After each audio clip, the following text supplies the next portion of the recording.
Good morning, this is my another mini blog. তো দিনটি ছিল সানডে, আর অন্য দিন তো ভোরবেলা উঠতে হয়, একদম ফার্স্ট মর্নিং। তো একটু সানডেতে লেট করেই উঠি। তো উঠে এখানে ফার্স্ট আমি ব্রাশ করে নিয়ে একটু জল খেয়ে একটা কলা খেয়ে নিলাম। তারপর দেখছি যে বাড়িতে ভাজা পিঠা হয়েছে আটার।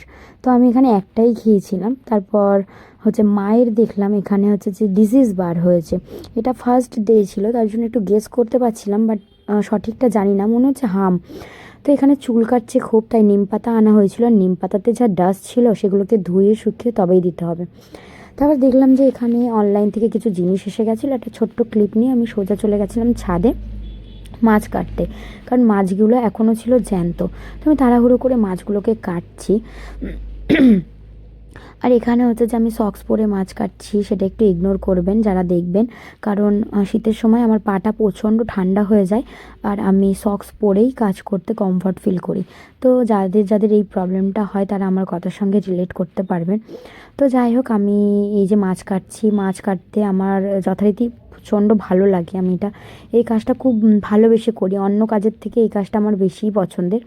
তো আমি আমার বন্ধু বান্ধবী যাদেরকেই বলতে থাকি, তারা হাসতে থাকে, তাদের এই কাজটা সবথেকে বিরক্তের মনে হয়। তো যাই হোক, আমি তাড়াহুড়ো করে এখানে মাছ টাছগুলো কেটে ধুয়ে নিচে পাঠিয়ে দিয়েছিলাম, কারণ আমি ছিলাম ছাদে। তারপর আমি এখানে একবারে আর নিচে যাইনি, জামা কাপড় কেচে ধুয়ে মেলে দিয়ে দেন আমি নিচে গিয়ে স্নান করে লাঞ্চ করব। তো এই যে জামা কাপড়গুলো ধুয়ে নিচ্ছি, ধোয়া হয়ে গেলে আমি এখানে আহানকে বললাম, আহান একটা ছোট্ট ক্লিপ নিয়ে নাও, আমি জামা কাপড়গুলো মেলি।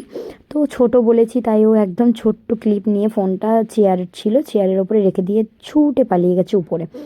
তো আফিয়ার সঙ্গে, আফিয়া যে আমার ওই ছোটদার মেয়ে।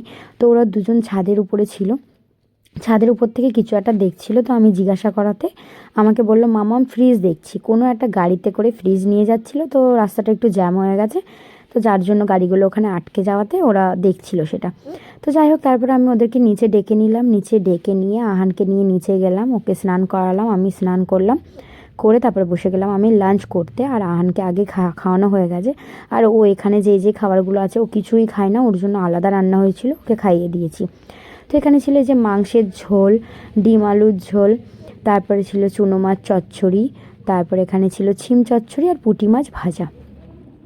তো তারপর আমি এখানে এই যে লাঞ্চ করছিলাম, লাঞ্চ করতে করতে এই যে আমাদের বাড়ির সামনে একটা দাদিমার বাড়িতে অনেকগুলো বিড়াল থাকে, আর আমাদের বাড়িতে এসে খাওয়া দাওয়া করে শুধু পালিয়ে যায়। আহান বিছানা করে দেয় থাকার জন্য, যাতে এরা থাকে, কিন্তু এরা থাকতেই চায় না, এরা খাওয়া দাওয়া করে আর পালিয়ে যায়। আর আমার ছেলেটার হয়ে যায় মন অনেক খারাপ। তো যাই হোক, এরা অনেকটা দূরে বসেছিল, কারণ আমি ভাত খাচ্ছিলাম আর লোমগুলো উড়ে আসবে, যার জন্য এদেরকে আমি অনেকটা দূরে একটু পুঁটি মাছ দিয়েছিলাম ছুঁড়ে। তো ওরা ওটাই খেয়ে দেয়।